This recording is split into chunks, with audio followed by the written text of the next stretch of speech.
Okay, hello everyone, and welcome to the May Reengineering Pride webinar. This month we're talking about IDAHOBIT's International Day Against Homophobia, Biphobia and Transphobia. We have three speakers again this month. We have Jeffrey Parsons, who's the founder and CEO, Chief Empathy Officer of the Inclusion Imperative, which is an independent diversity, equity and inclusion consulting practice. He has 35 years experience as a gay front office executive in the world of financial services based in the UK, Hong Kong, Singapore and the Netherlands, from which he retired early in 2022 to set up his new business, and has received multiple decorations for his efforts promoting workplace inclusion, including as long-standing chair of the LGBTQ plus business resource group at his former employer in the UK. We also have Catherine Evans, who is an award-winning rebel, a mining geologist, and the Mental Health and Wellbeing Chair of the Quarries National Joint Advisory Committees, and the founder of Bold as Brass, which my co-chair Fiona is also a member of. With us as well is Greg, who's the EDI manager at Rolls-Royce SMR, where he uses his engineering background and passion for diversity to help shape a more inclusive culture for the organisation.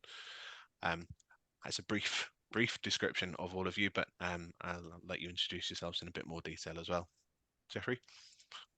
Well, I think you've nailed it, actually. I mean, yes, I run my own diversity, equity, and inclusion consulting practice, but specializing in LGBTQ plus inclusion because, as you can probably tell from the banner around my picture, I do identify as a gay man. My pronouns are he and him. The work that I've done has come through the prism of LGBTQ plus. So I spend my time with organizations, largely now working with them, improving their inclusion credentials. But as you can imagine, IDAHOBIT and Pride is peak season for that. And that's what I'm doing with organizations right now, mainly. Thank you very much for that. Greg Turner-Smart. Sorry, I didn't say your full name last time.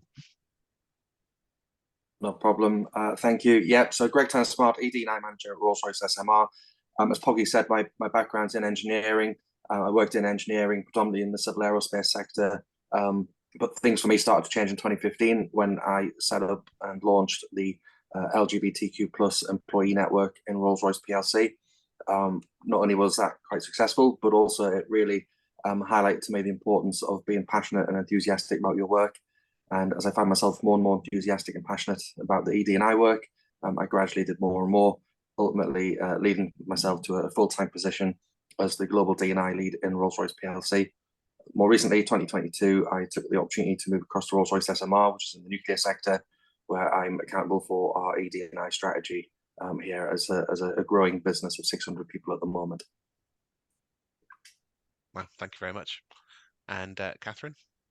Yeah, similar to Greg, I was doing more and more EDI work where I worked before in Tarmac, and I, again, similar, was the one that set up the women's community there as the founding chair. It was becoming a bigger and bigger and more important thing to me to work in EDI, and eventually I left mining and geology behind last September, October, and just set up the consultancy. And our big focus in Bold as Brass is the intersectionality, where you shouldn't just be putting people into silos of woman, because there's so much more to it than that, and that can risk us being separated into white women, black women, gay women, lesbian women, and it's not about that. It's about women and every part of it, especially when it comes to trans women, where I focus on PPE. Trans women can easily be left behind. Thank you very much for that. Also on the call is Fiona Connor, my co-chair. Hi, just a reintroduction, I suppose. Yeah, so also work in engineering, but also quite heavily involved in EDI in the business I work for, as well as obviously co-chairing engineering and being a fellow Bold as Brass member. So yeah, a few links and ties in there and things that I can associate with. Haven't quite left engineering yet though, so still maybe at some point. I don't know if the rocks are too interesting still, but yeah, it's definitely a heavy side job. So yeah. Thank you very much. Yeah, as I said, this month we're talking about IDAHOBIT, and the theme this year for IDAHOBIT is "No One Left Behind: Equality, Freedom, and Justice for All." And I'd like to ask you, what does this mean for you, both personally and professionally? Whoever would like to start. I guess I'll go if no one else is going to say anything. Can you hear me? Yes, absolutely. Just to get the conversation started. I mean, I think on a personal level, IDAHOBIT rolls around as a sort of, a sort of early warning signal towards Pride. Pride comes just a couple of months later, and suddenly everyone wakes up to LGBTQ plus inclusion at that point that, often have been sort of slumbering and assuming everything's okay. And this is a year-round lived identity for everyone. And what it means to me is looking in the mirror and acknowledging my own degree of privilege and the amount of privilege that people don't have around the world. So, I can sit here as a white cis man, middle-aged, living in G7 countries like here in Canada, which is where I live most of the time. And those are just extraordinary levels of privilege that an awful lot of people in the LGBTQ plus community don't enjoy around the world. And IDAHOBIT is an international movement to remind us, that although a lot of us are in a fortunate position, although it's potentially a little bit less fortunate than it was a few years ago. This is a sticky wicket for an awful lot of people, putting it politely. So it's a reminder of all of that sort of thing. And if we think about the things that have been happening in the world recently, it's not pretty in the UK, it's not pretty in the US, but it is better than in some other countries. And look what happened just over a year ago in Uganda. Look what's happening in Ghana most recently, even, and Iraq has recently criminalized homosexuality. Again, there are now, there are still over 60 countries where it's illegal. There are a dozen countries where there's a death penalty for being LGBTQ plus or gay. So it's from a personal perspective, it's always a reminder. It kind of overlaps a little bit with a professional perspective for me as well, because in a semi-professional sense, one of the things I do alongside running my consultancy practice is a lot of charity work.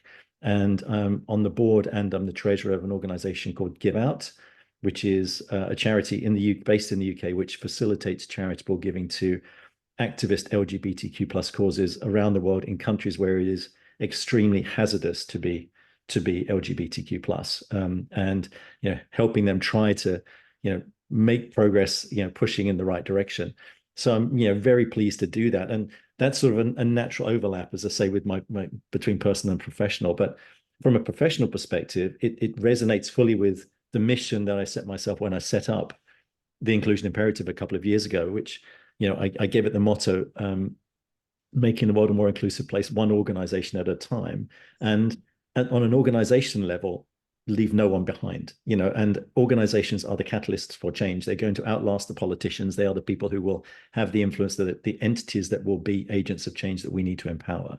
And the people who work within them and are within their sphere of influence are the ones that we need to use them to reach. So working through the organization that I do and other organizations that I work with, like Open for Business, which is, I'm a member of their finance committee, and that's an organization which spends its life going around demonstrating to organizations and indeed countries, the business compulsion for LGBTQ plus inclusion. All of these things kind of come to mind as imperatives associated with trying to push back against what is a bit of a simmering tide, a rising tide against of potential HBT behavior around the world. So on a professional and personal level, it matters to me in many ways, and they kind of intersect. Thank you very much for that. Catherine, would you like to come in? Yeah. I'm thinking about the things that I do to try to promote, and I do a lot of campaigning online.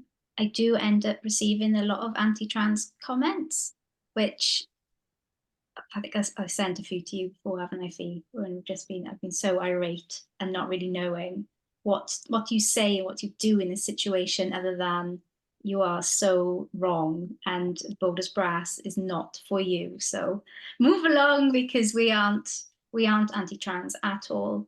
Some of the ridiculous comments that there was a woman that made about trans people have more rights than women. And it's like, can you go a bit deeper into that? Because I'm not sure that's true. When trying to find pieces of safety equipment to fit trans women, knowing that there's pieces out there that look feminine, but we also push that you don't want to be looking feminine on site. So this kind of looking at everything from two different ways, and how the cis women may want one thing, but then trans women may want another, and neither should be set out as being right or wrong. It's like, it's the thing of having choice and being allowed to express that without, it's just that psychological safety, isn't it, where you're not going to feel betrayed or shot down or anything horrendous for standing up for your rights. Yeah, because it's that is what happens in this day and age, and we see it on the TV, we see it in the news, we see it in our government. It's not a nice time. Absolutely. And Greg? For me, in terms of, what does it boil down to? Ultimately, it just boils down to fairness and making sure that everybody has that same fairness of opportunity, equality of opportunity, regardless of who we are, what our backgrounds are, what it is that makes us different or makes us unique. It's just making sure that we have systems in place that are ultimately fair.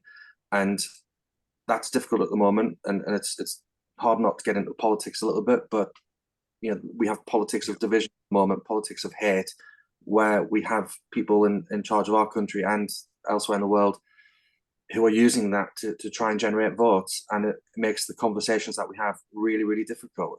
It's really splitting opinion, but it's fear-mongering as well. And it's talking about things which just aren't true or really misleading.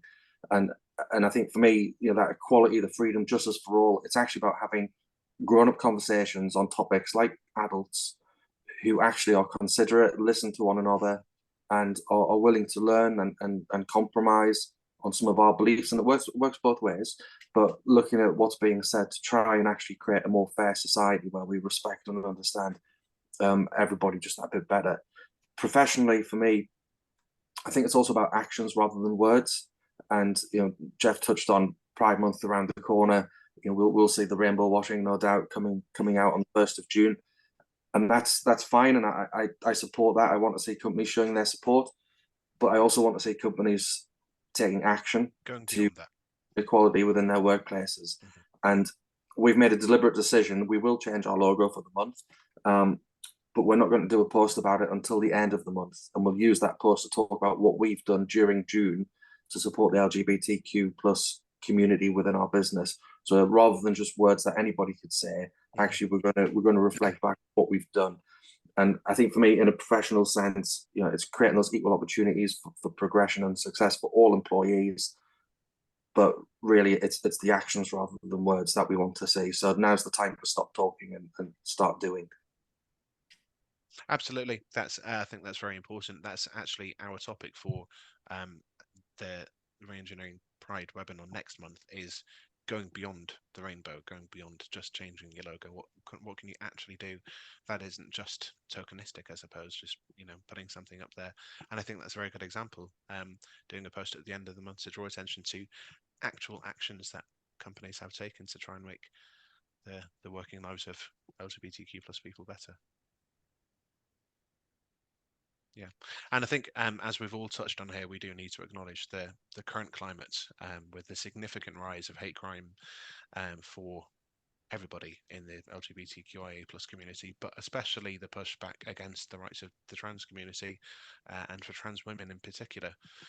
What do each of you think we can do as a community within our workplaces, within engineering specifically, for those of you who do work in engineering, to ensure that trans people in particular aren't left behind, because it does feel like that at the moment? Greg? I think for me, I'd firstly jump back to the point I just made around grown-up conversations about things. Let's look at the fear-mongering. Let's have grown-up conversations. Let's do some myth busting, because there's so many factually incorrect things out there that people are stoked by the media, which causes people to worry unnecessarily or unfairly. So I think first of all, a little bit of myth busting and education, awareness raising. But I'd encourage all of us as individuals to do your own research, do your own learning, go to reputable sources, and don't just trust everything that you read. You know, don't trust the first articles you find online, but actually do a little bit of digging and use a variety of sources. So I think that's really, really important. And I think the other thing I would say up front is to be really vocal to your business about what you want your organization to do. Be vocal about the need to support trans colleagues, and be vocal about the need to have policies in place to support trans colleagues and the LGBTQ plus community more widely. And to have more people speaking up, asking for these things, puts it makes it clear to the organization that this is what your people want, and really be the voice of the community back into the business, and make sure that you can give your opinions, your thoughts to help drive positive change. Yes, yeah, I think all of that's important, definitely. I like the idea of myth busting. Do you think that's something that we, as as members of the LGBTQ plus community, need to proactively do? Do you think it's something that organisations should be doing to be putting information out there to combat against misinformation? Or I think should it's that onus be on the individual? I think it's difficult externally. I think some of that has to be on individuals, but internally within an organization, we can make sure that what we do promote, what we do talk about is correct and a fair reflection. If you have an LGBTQ plus employee network, get them delivering events, talking about trans issues, and making sure that they're really putting it out there as accurately as possible. The media externally, the media has such a big influence, and obviously a lot of that in the UK at the moment is pretty one-sided when it comes to the gender identity discussions. So I think it's really important that we counteract that where we can, by educating people as much as we can. It's not the job of an organisation to take on the external media. It's a tough challenge, but for the people that we have who can support our employee networks, and by putting things like policies in place, we're demonstrating the support and our commitment to that group of people too. I think also it's important to, as members of the LGBT community, we do absorb a lot of news, and we do feel it's out there a lot, which it is. But actually, if you're not part of the LGBT community, sometimes it goes beyond their radar. They're just not simply aware. And so I think education is really important. So I was having some conversations with some colleagues recently, and they were just completely oblivious to the whole topic. And there is misinformation, but also there's just a lack of awareness in general, and that's where people feel uncomfortable because they're just not exposed to being able to have conversations or to have the facts in front of them. So the more we can sort of normalize conversations, I think, for the better. And we do need to be conscious that people might just simply have not been aware or exposed to certain things. So it's important in that sense. And it's not believing the hype as well, that what the media says, but not everybody realizes that. But things like trans women using female bathrooms, most cis women don't actually have an issue with that, and the polls are showing that. Yet the media make it out to be this huge problem. That's an example when you talk about myth busting and tackling the fear mongering. That's the kind of thing where we have to be clear about. Absolutely. Again, just jump in here because I couldn't agree more with everything that's been said. Greg, you nailed it, I think. And I think, to the point around information and misinformation, I mean, nature abhors a vacuum. When there's no information, misinformation will fill that gap. And unfortunately, that's a very easy thing to do. And particularly right now, just watch what's going to happen in the next 6 weeks. It's going to be a culture war and a political football.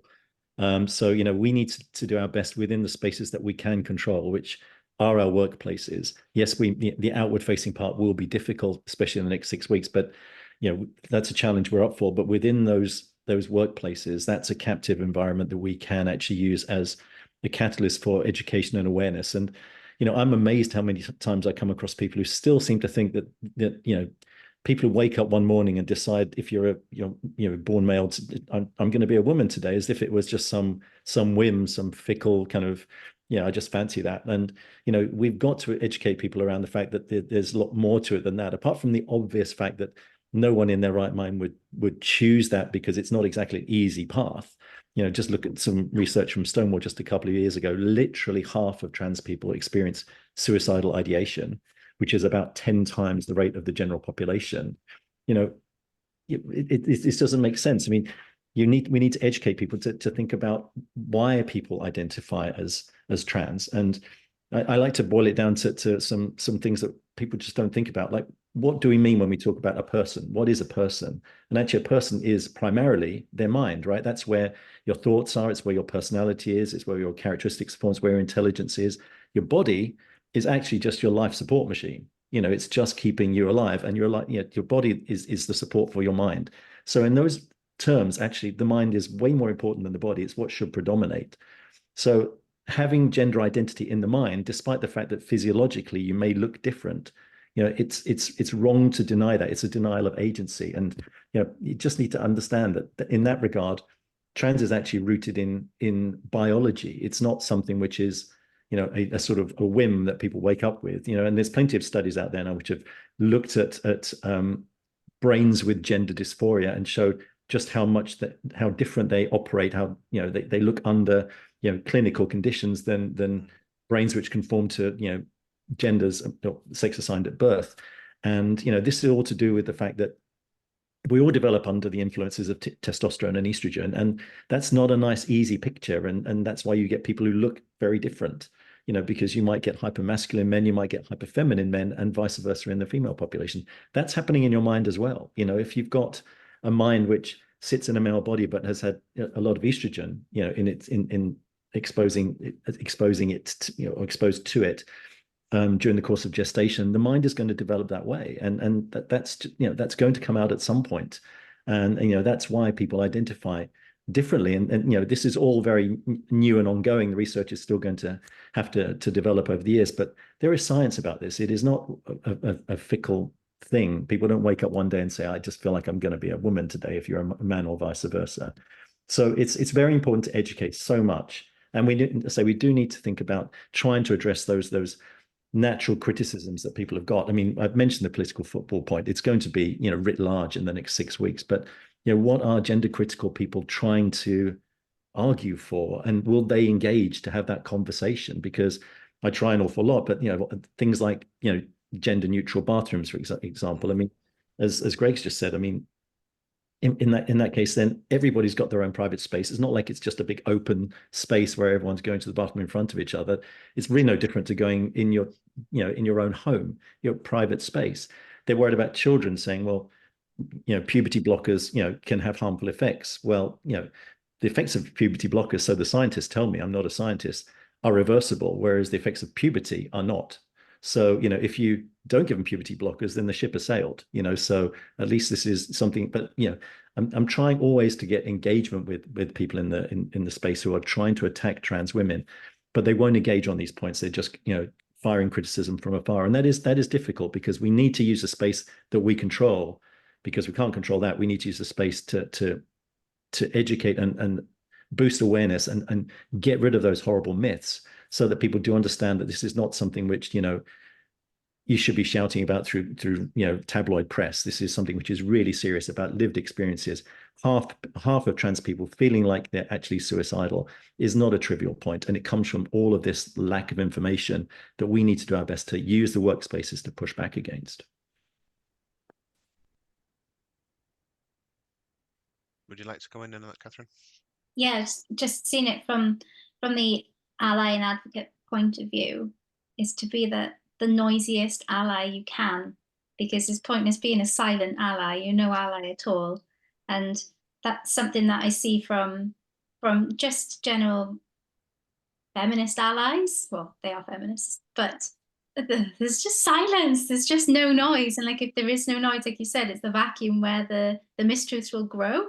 So I think that's something that I can definitely be doing more of when we get to the end of June, because it's pointless adding to the hype now, is to make sure that I'm posting not just about cisgender women, but I'm posting things about transgender women as well.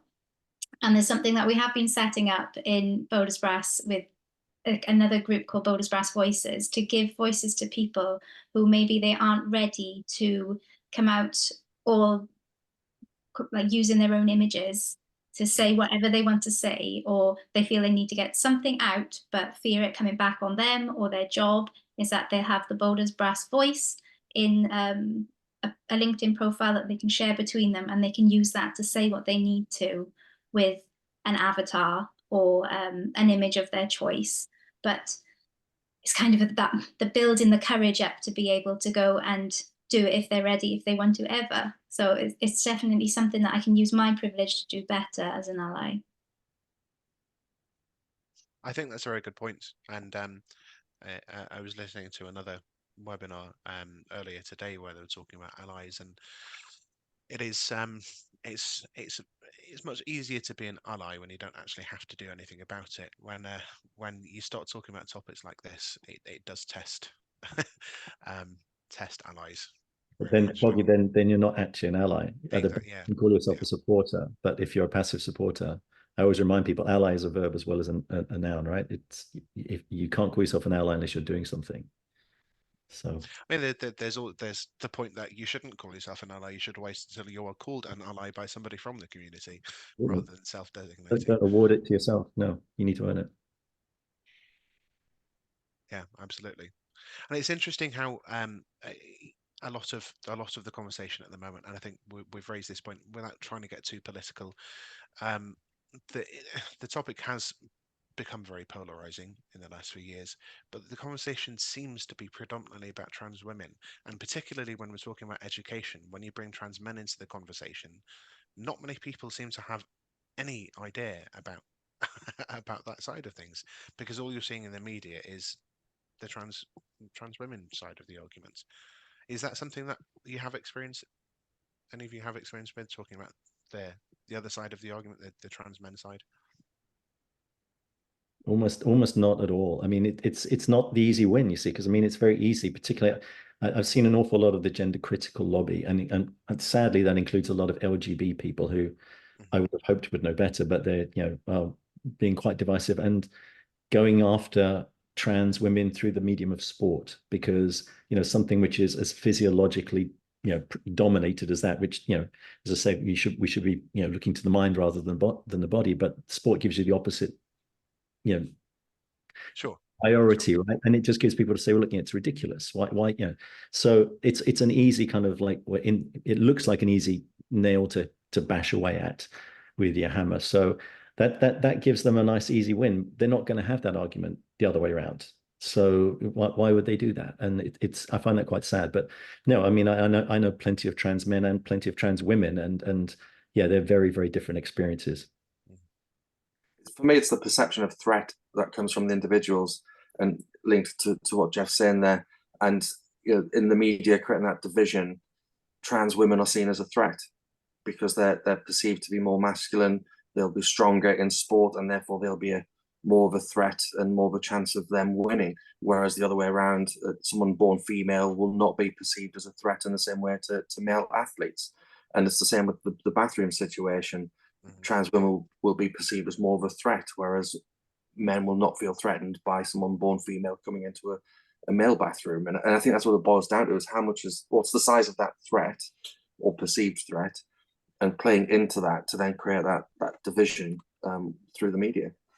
But interestingly, that argument doesn't work when you're talking about gendered hospital spaces, and the argument of having quote unquote biological sex only spaces would put trans men with women, with cis women. That doesn't get talked about, but that surely can't be what the people are advocating for, but it just doesn't get talked about. No, and they're not advocating for that because they're not thinking about it from the other side. They are just looking at it through one lens. So you're right in that sense. It doesn't work as a threat, but I think again, hospital wards is played up in the media because trans women are positioned as being a threat to other women in a female ward. So I think it does work to some extent, that position, but I absolutely get your point. But yeah, it's very much a narrative that suits the media, what they're trying to portray. It's whatever works for them is the narrative that they'll push out there. It impacts women's rights in general, though, because it comes back to gender norms. So putting women in boxes about how we should dress, how we should behave, what physiological characteristics we should have, how tall we should be, what we should look like, how much we're perceived as fitting the role that societal patriarchy deems we should.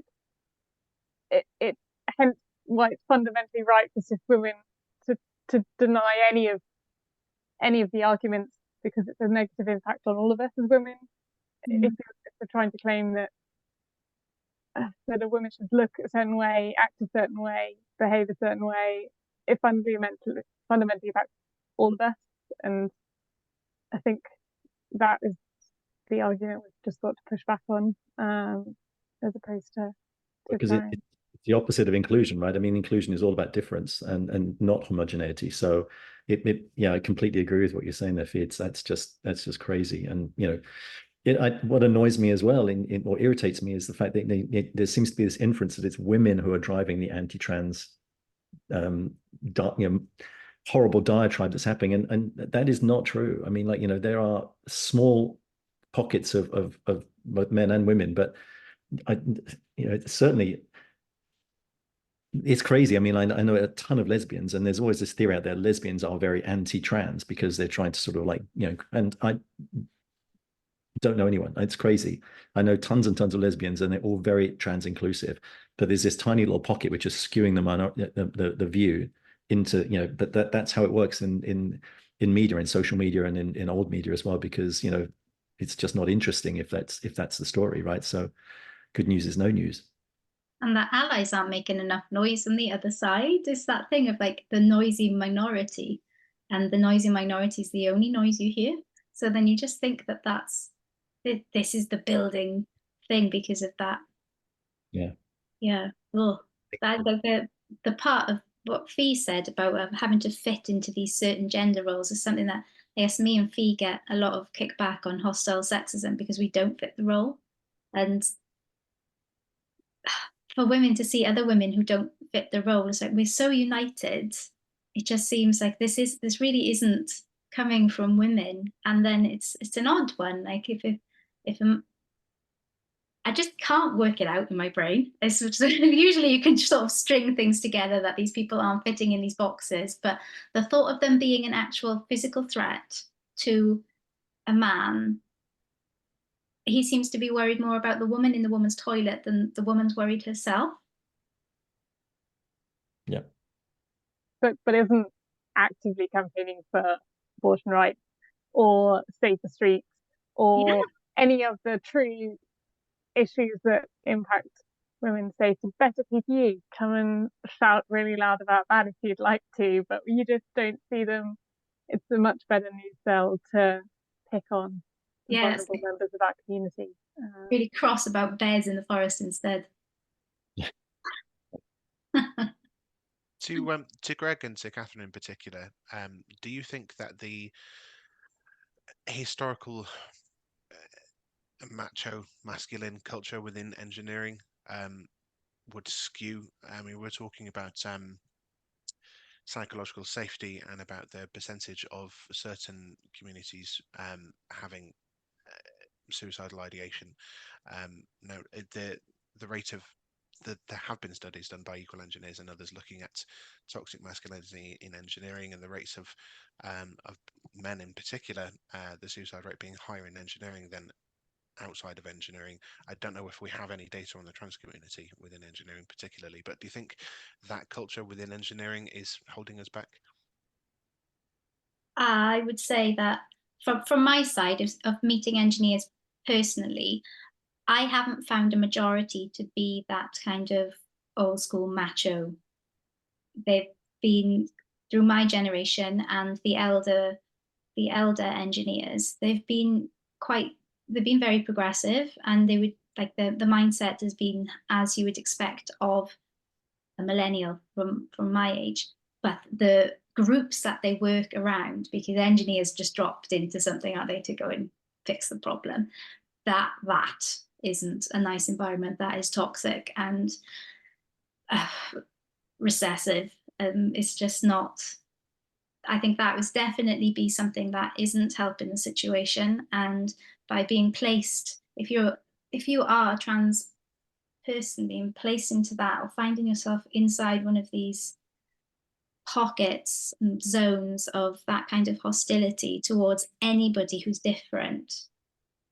I can imagine that even if you show more traits that are caring than controlling, I've known people who've had they've gone off work for a very long time, and they've been really poorly with it. I can't remember the acronym for it now. It's a new disorder that's being recognised in the states that they're working on at the moment. It's not quite PTSD, but I think it's called PTED, and I can't remember what the E stands for. But it's like a really, really bad stress, depression that can affect a person's mind for the long run, and they are really focused on revenge and suicidal ideology, like you said. So that is coming out from workplace stress, and I can see that happening. From my experiences, that there's almost two ways to look at it. There's different cultures within engineering, but there's sort of the office-based engineering, which from my experience seems to be a lot more inclusive and accepting. But then there's also the sort of shop floor manufacturing engineering, which can be a very, very different culture, much more macho and banter is a common word associated with it, and we all know the connotations there.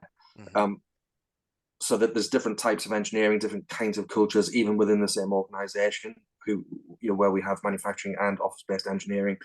I mean, what I would say though is I live in a bit of a bubble because I've been at Rolls-Royce in some form since 2006. But the trans people I've supported throughout my career who've come out and transitioned at work, we've not had anybody have a bad experience, and actually everybody's responded really well. And I think what's happening is when people realize it's someone you really have to put your cards on the table. Either you're going to keep supporting them and be that friend, or you're going to really sort of step away and say that I don't want anything to do with you anymore. And actually what people are choosing is that friendship group when it's somebody that they know that has that direct impact. And I do know trans people, mostly trans women, who've transitioned at work, both in manufacturing shop floor type roles and in office roles. And they've all been really well supported and had really positive experiences. So I think we can take some encouragement from that, but it is that's nice to hear. It's nice. But it is acknowledging it is a small pool that we're looking into there. But I'd encourage people to really think about the impact of not coming out and actually the benefits of doing it. And I think in many cases you will find that you're really well supported. I think that's a very good point, particularly about disciplines as well. As some of you may know, I did a piece of research over the past couple of years looking specifically into electronic control systems automation engineering, so the discipline of engineering that I work in. And 72% of the people who responded to the survey that I conducted within that discipline specifically said that they had either experienced or witnessed discrimination based on sexual orientation or gender identity in the workplace, which is a significantly higher percentage compared with other studies that look across engineering in general. So I mean that's something that was, I mean, it wasn't a surprise necessarily, but it was shocking quite how much higher that was. And 100% of trans respondents said reported that they had experienced discrimination. It was every single one of them in my industry. And again, it's looking at a very specific subset of people. But when you compare my discipline against others, we do seem to be much farther behind for some reason. It's yeah. Some of the data doesn't make very nice reading. Which sort of brings me on to the next question. If any of you are comfortable with sharing, could you share with us any experiences you have with homophobia, biphobia, and/or transphobia in the workplace, either personally to you or something you've witnessed? If and how the situation was resolved, and what was learnt by the experience by anybody involved, by you, others, the company in question.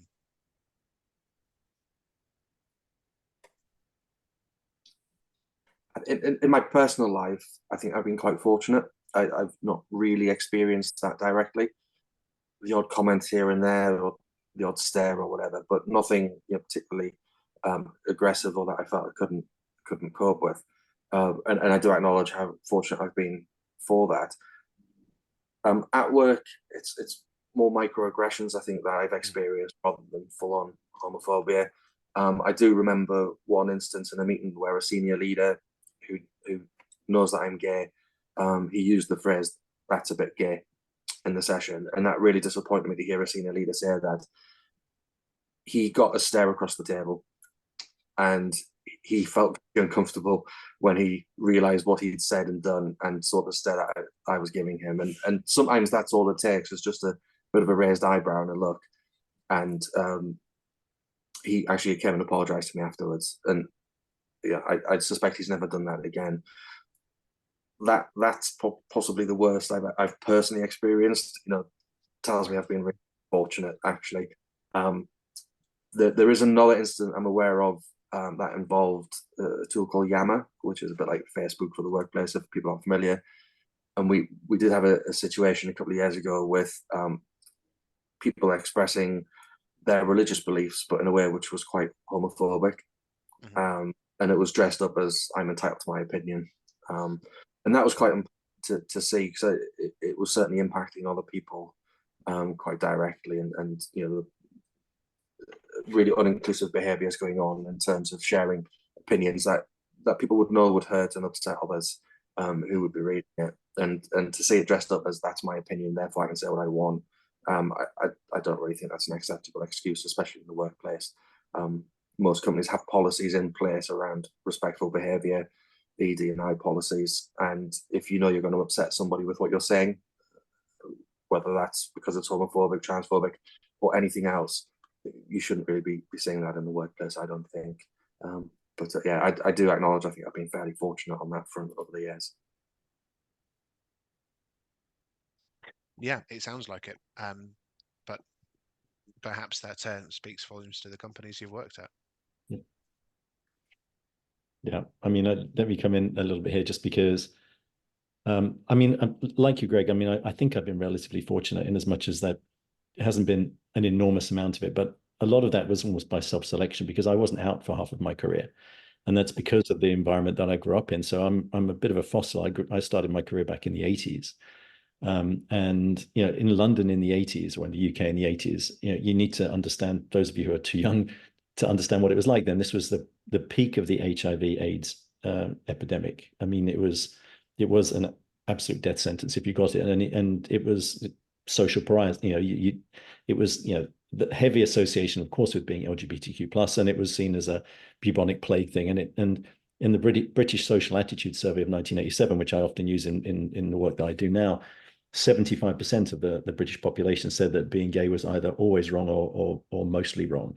You know, and this was all to do with that particular time. And bear in mind that the government in place at the time under Margaret Thatcher was, I mean, it was a very homophobic administration. They introduced Section 28, which, again, if you're too young to remember, basically, you know, banned the promotion of homosexuality in schools and the arts and everything like that, and called any attempt to create a homosexual family as a pretended family relationship. So it didn't even merit to be considered as real in their minds.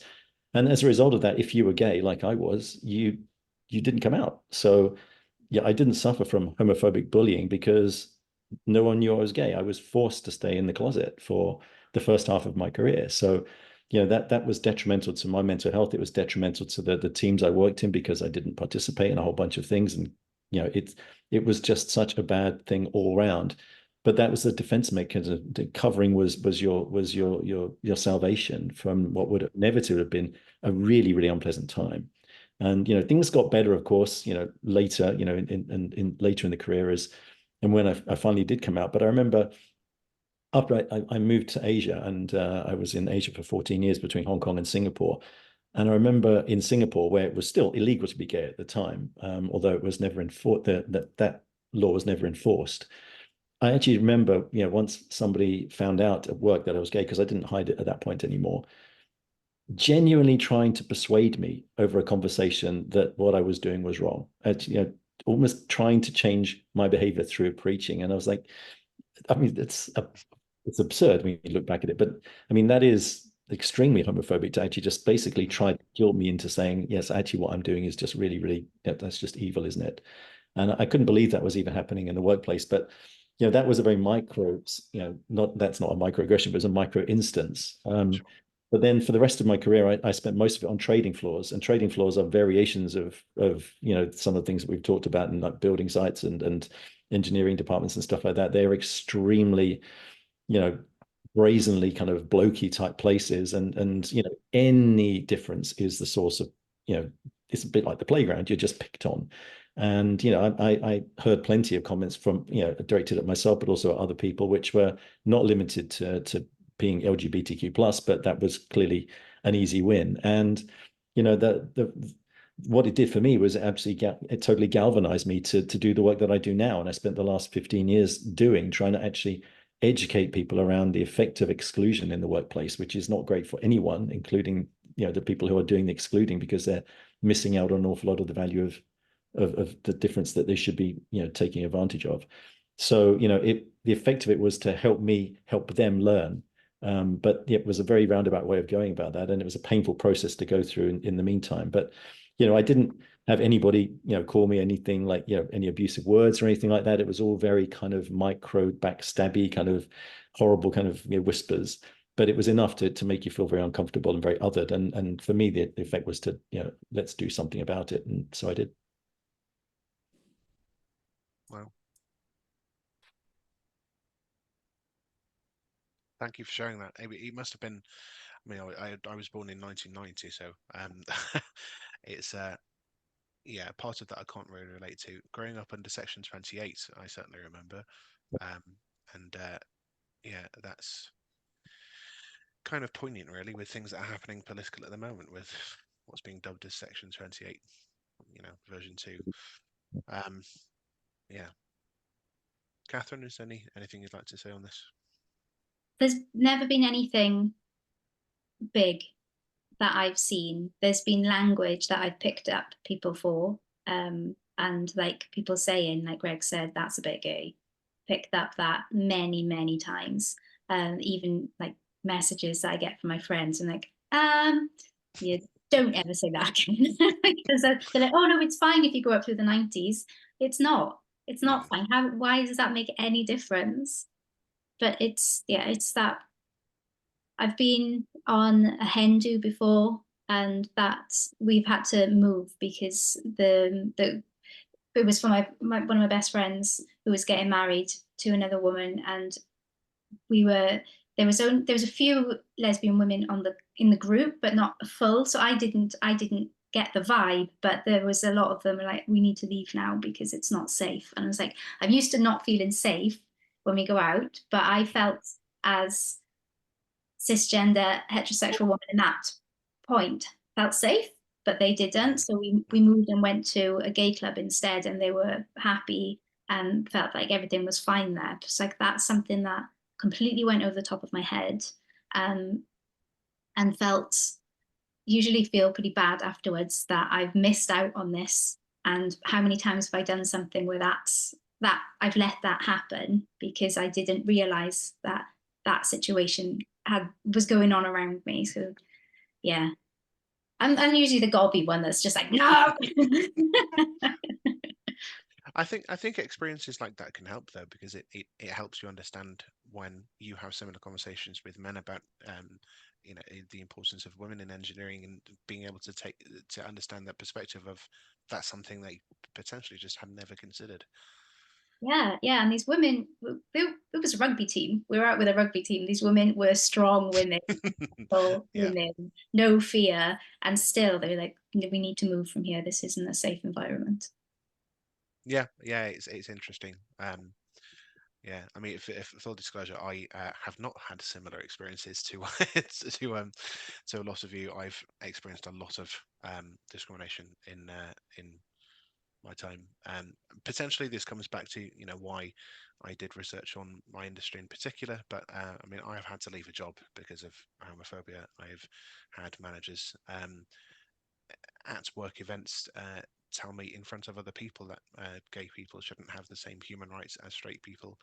I've had a lot of experiences like that, and some of the research that I did, the comments that I got back from people who work in specifically in automation engineering, electronic and automation engineering, people being called paedophiles and things at work. It's this is within the past few years. This isn't, we're not talking 80s, 90s. This is recently.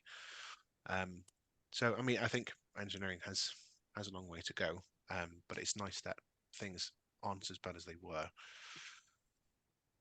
I do have a question here from somebody in the audience who says, I'm looking to come out soon at my workplace as a transgender woman, likely as the first openly LGBTQIA+ person there.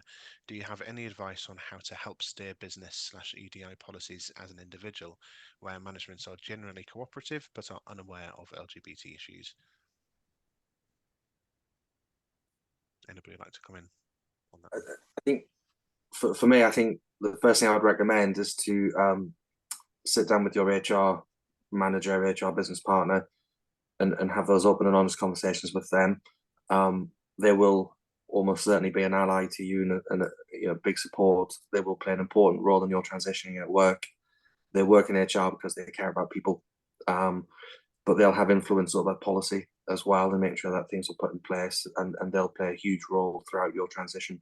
So I think the starting point for me would be to sit down with HR, and then from there build a bit of a support team of people that you trust within the business. Your line manager hopefully is somebody that you get on well with and you can trust, but if not, somebody else within the business who you'd like to be part of your journey, so that they can help you with whatever needs to be done and help steer the business.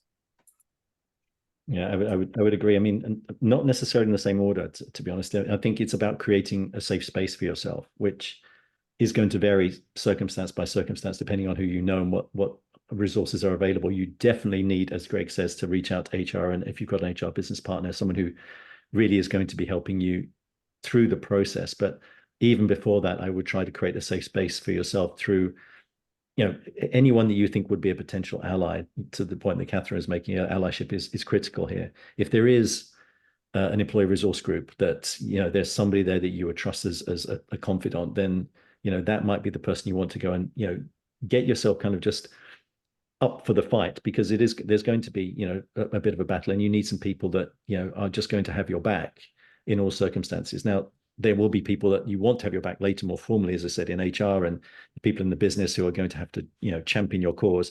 But just from a personal perspective, to make you feel, it's like coming out in any, just make you feel like this is not such a huge step. It's not such a big cliff edge. Somebody there to kind of be there with you, shoulder to shoulder, as a confidant, as somebody who's just, going to be a shoulder to cry on. I think that's a good thing to do, first of all, before you pluck up the courage to have that phone call, that email up to HR and say, like, can I talk, just to kind of, be ready for that. And, other people, you'd be surprised, everyone always thinks they're the only person who's ever gone through this. If you reach out to somebody else like that, you might find that there are other people out there who either have themselves or know people who have been through a variation of the same thing, and can just help you navigate your way through that journey. So, find your safe space, and then build upon that through the process that you need.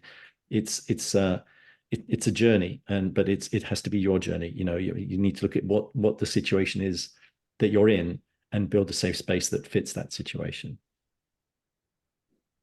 Yeah, and last week we did in Boulders Brass, we did some actual career coaching on building a support network for resilience. And there's so many things we took away from that about that's your first step. That's your first thing, to make that net of people, and don't be afraid to reach out to people outside your organization. And that's the reason why we set up Boulders Brass, is to have that support network outside of where you work. Fee and I think we've probably only met 4 days ever, but she's a person who I will speak to a lot and send a lot of messages to and go on a lot of rants with. But as a trans woman, you are very welcome to join Boulders Brass and use it as that support network. I think as well, like in engineering, there's lots of resources. I know that have been shared in the chat. I was just about to say that. Depending on your industry, I know it can be hard when you work for a small or medium enterprise and you maybe don't have a formal HR department, or only one person, or they're an external provider. and it can be more tricky to navigate, and also just ask questions about what it's like, what did you do when this process happened, how do you handle this, I've had this response, is it acceptable for my company to say this, or should I be pushing back? Yeah, just maybe Yeah, just try and reach absolutely. out to us as well. We can share That's sort of exactly what I was connections about and to say. resources. And I'm more than happy to offer as well. We've got internal resources to guide employees through transitioning, and guidance for line managers and HR professionals as well. So if the person asking the question wants to reach out to me, more than happy to share our internal resources. Or if their HR partner wants, somebody in HR to talk to about it, I'd be happy to jump on that call. There's lots of really great collaboration and support within the sector around these types of things. So as it's already been said, don't be afraid to reach out to others for help, because you'll get that, I'm sure. Yeah, absolutely. All excellent points. And what I would say, I'm not going to name the person in case they want to remain anonymous. But this is what Inter Engineering is for. We have a transitioning in the workplace guide on our website. We have videos on YouTube of being a trans engineer. We have links. One of our webinars episodes that we did back in March was was it March? Fiona, was it March or was it February? Maybe on the It spot was now. March, I think. It was March. Yes, was on this topic. Was specifically on this topic. We can give you connections with people. There are resources out there, as you say. So if you would like to email us after this, we can send you links to various resources. And as Fiona said, we can talk with you. We can link you with other people who've already been down that path. So you've got, if you don't feel that there is anybody at your organisation who you can speak to and have as advocates, then that's what we're here for. Does anybody else in the audience have any other questions?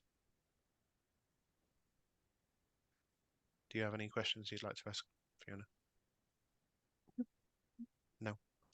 Well, we've only got 1 minute left, so I'd like to thank everybody for joining. Greg, Jeff, and Catherine, thanks very much for joining. It's been a really interesting chat.